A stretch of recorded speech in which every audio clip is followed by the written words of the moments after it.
apakah ini ada kaitannya dengan unsur politis? Kami juga berulang kali sampaikan pada masyarakat dan teman-teman semuanya bahwa kami sadar betul karena ini adalah menjelang tahun politik 2024, semua yang dikerjakan KPK pasti kemudian akan selalu dikaitkan dengan proses politik yang sedang berjalan. Tapi kami ingin tegaskan, dan pada waktunya akan dibuka secara terang, ya, apa yang menjadi alat buktinya, perbuatannya seperti apa, begitu ya, di hadapan majelis hakim tentunya nanti ketika proses penyidikan ini cukup, dilakukan penahanan, dilimpahkan pada proses penuntutan, dan disidangkan pada pengadilan tindak pidana korupsi. Di sana pasti kemudian kami pertanggungjawabkan seluruh proses penyidikan yang KPK lakukan. Kami pastikan bahwa ini adalah murni proses penegakan hukum.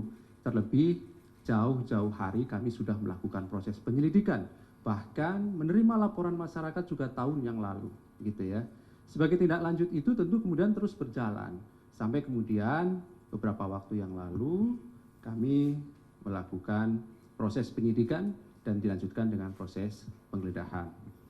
Kalau kita lihat data ya Mbak, memang dari beberapa waktu ataupun sejak KPK berdiri tepatnya, itu memang sudah banyak ya politisi-politisi ataupun tersangka-tersangka terpidana ya yang berlatar belakang politik gitu ya.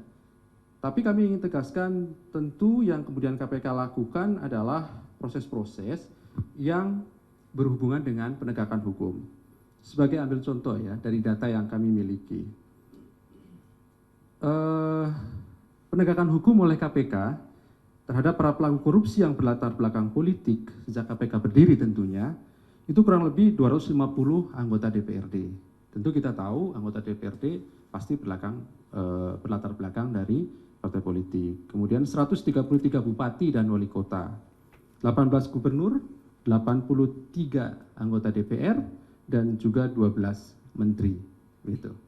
Artinya ini proses penegakan hukum yang sedang kami lakukan ini adalah proses yang KPK juga pernah lakukan, gitu ya.